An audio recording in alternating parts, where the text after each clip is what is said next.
Welcome to the Oracle of Enlightenment. This is the Observer, Sal Monaco, along with Dave the Hitman Hrbensky. And Chris Haynes, owner of the new District of the Dead haunted attraction. Okay, tell us, first give us the website. Website is districtofthedeadbuffalo.com. Okay, now tell us a little bit about how you got this started. This is your first year, right? Yes, it is. All through my high school and college years, we did the traditional home hunt in the side yard. Started in the garage, moved it out bigger and bigger every year. And ironically enough, even straight out of high school, I wanted to get involved with industrial design, creature design actually, at the Art Institute of Pittsburgh. That didn't end up happening. Not quite sure how I ended up at Canisius with a marketing degree, but it happened, and I stuck around Buffalo for about a year. No jobs here whatsoever, and actually ended up moving out to Phoenix with my younger brother last October. We had actually skipped a season or two of the home haunting my last couple years of college. It just got to be too much with school. And after moving out to Phoenix to start a mobile auto detailing business, which I actually still do today, we ended up going to the Nest Haunted House, which is always in the top 5 in the country. It's a huge haunted attraction out there in Phoenix, and it was impressive. It was just blew me away when I was out there, and that just instantly clicked, all the years that we've did it, and that really got me more involved in it again. And I don't know, I called my dad, and after doing a few months of research, we actually found out about the big industry trade show in St. Louis, the Trans World event.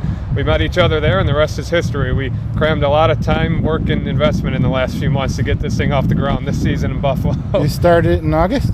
Yeah, we got in here, this old Don Pablo's building, on the 1st of August. Actually ran and built the whole attraction on a generator for the first month and a half, because the city of Buffalo does not like to work as quickly as we like to get the electricity on here. So that was interesting, building the whole thing on one generator, and it was just about 4 or 5 of us here day and night that got this thing off the ground that quickly. But turned out pretty good. Yeah, it was a great. We walked through, and it kind of had the theme of kind of a zombie movie. Yeah, Resident Evil. That was supposed to be the consistent theme throughout the whole thing. That's what it was. Yeah, a lot of haunted houses, it's pretty much personal preference. I've been to a lot of great haunts that, you go from one awesome room to a next room that has nothing to do with what you just came from, but it's still cool. Yeah. But I've always been a huge fan of all the Resident Evil games. The movies don't really follow the video games as well, but I still like them. And that's just the theme that I really wanted to go for this year. And for some of the expansion ideas I already have for next year, it's definitely going to be added on to with the same theme. That's great. Some of the rooms in there reminded me of like an episode from Predator. Oh, yeah, definitely. So I have to say 2 thumbs up. It was very well done haunted house. It got me 4 times in there, and that was very well done. And this is all the all the workers. Are they all volunteers? Yes, most of them are all very close friends and family, and the rest have just been through the social marketing techniques. The last couple months, we created a lot of buzz through that while we were building, and others were just random, stopped by wondering what was going on. This building sat here vacant for 10 years, and all of a sudden, our crew's in and out of here every single morning, and that's where a lot of our volunteers came from too. And we're actually lucky enough to have some of them experienced actors that have worked at some of the other big haunts in Buffalo, and great to have them on board as part of our crew. So this is your first year here in this location? Yes, this is our first season at this location and our first professional season. So do you foresee that you're going to be here for a while, seasons to come? If this season goes as well as we think it might, being the only professional haunt in the city limits of Buffalo compared to the rest in town that are all out in the suburbs, we definitely like to lock in the lease here next year and give it another go.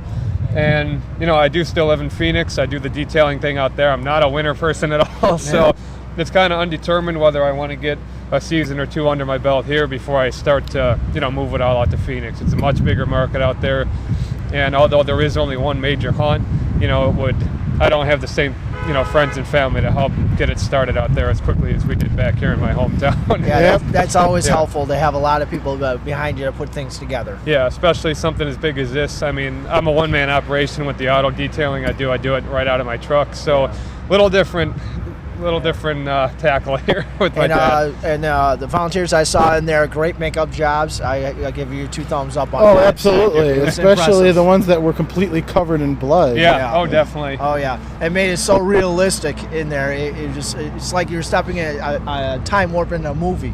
Nice. Yeah. Yeah, we actually Movie to do set have up. a couple of pneumatics that had a couple of glitches last night. Opening night was a little rough. It wasn't as smooth as we wanted it to, but we definitely worked out some kinks tonight. And what I've noticed at a lot of the bigger hunts is, if you have an unlimited budget, we might do the same thing just because some of the animatronics and pneumatics, they're really cool to look at. Yeah. But, when you go overboard with those, at the end of the day, your actors are definitely what makes the whole thing work. If you don't have good actors, you don't have a good hunt. You can have I the agree. most Yeah. impressive scenery, Oh, yeah. most expensive animated props in there. And, it's almost like walking through a museum at some hunts. I mean, it's so perfectly done. And if you're not getting scared, then, what are you doing it for?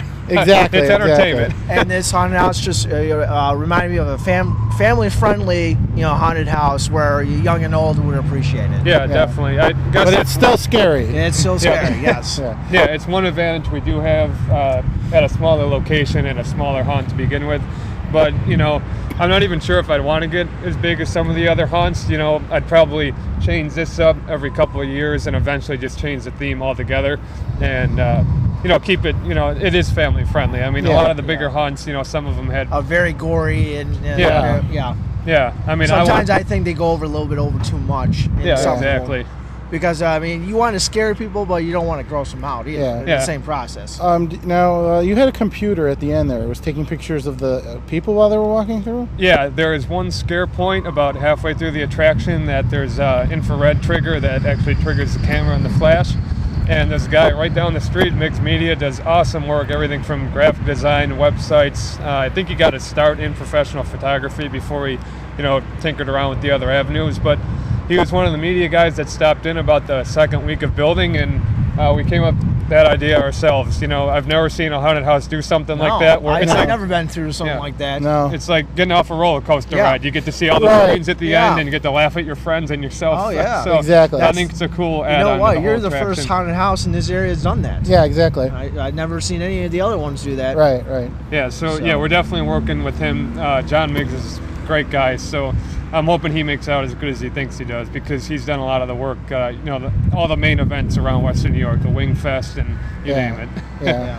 We covered the Wing Fest. Yeah. Oh, did Yeah. you? Cool.